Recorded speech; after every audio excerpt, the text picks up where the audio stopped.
अस्सलाम वालेकुम दोस्तों, कैसे हैं आप सब लोग। आज मैं आपको चूंटी और झींगर की कहानी सुनाऊंगा। दोस्तों, अगर आपने हमारा चैनल सब्सक्राइब अभी तक नहीं किया तो इसे जल्दी से सब्सक्राइब कर लें। चले आए अब कहानी शुरू करते हैं। एक दफा का जिक्र है कि किसी जंगल में एक चूंटी और झींगर रहा करते थे। चूंटी सारा दिन भाग दौड़ में लगी रहती।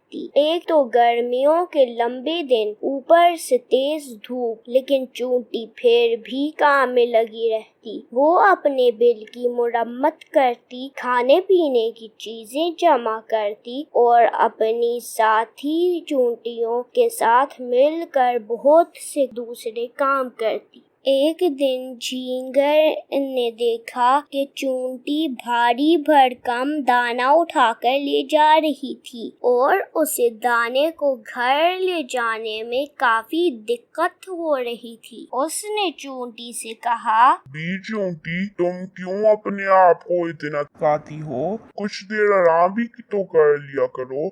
मुझे देखो, मैं कैसे मजे से रहता हूँ। चूंटी थकन से चूर थी, ताहम उसने रुक कर झींगर से कहा, मेहनत करने में मुझे कोई आड़ नहीं। क्या तुम्हें मालूम नहीं कि आगे सर्दी का मौसम आने ही वाला है? मुझे खाना ज़ख़ीरा करना चाहिए ताकि मैं सख्ती के दिनों में आराम से रहूं। झींगर चूंटी का मजाक उड़ाते हुए कहने लगा, सर्दी का मौसम तो अभी बहुत दूर है। तुम बिना वजह परेशान हो रही हो। दाना फेंको और मेरे साथ खेलो। इतनी मेहनत करने की कोई जरूरत नहीं है। चूंटी ने झींगर की बातों पर कोई ध्यान नहीं दिया और सारी गर्मियां खाना जमा करती रही। झींगर ने सारी गर्मियां लापरवाही से गुजार दी। वो छलांग लगाता हुआ लंबी घास में घुस जाता और वहाँ वो अपनी पिछली टांगों से सांस बचाता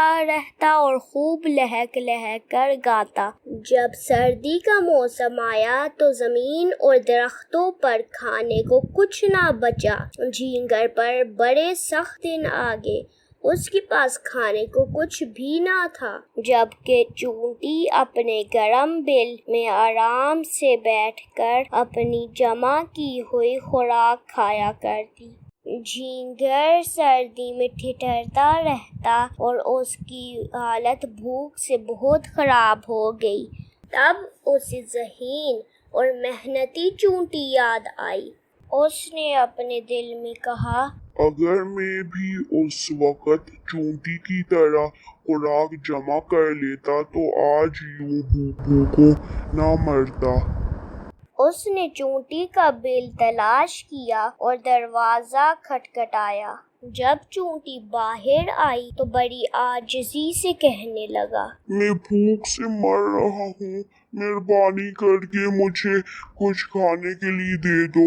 चूंटी ने उसे जवाब दिया, अब तुम्हें समझ आ गई होगी कि मैं गर्मियों में इतनी मेहनत क्यों कर रही थी। अगर तुमने मेरी जैसी मुशक्कत की होती तो मुझसे आज भीख ना मांग रहे होते।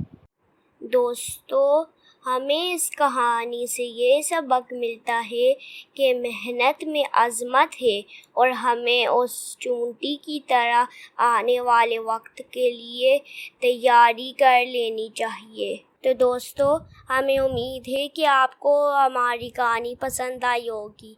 इसे लाइक करने के साथ साथ दूसरे दोस्तों के साथ शेयर भी कीजिएगा। शुक्रिया।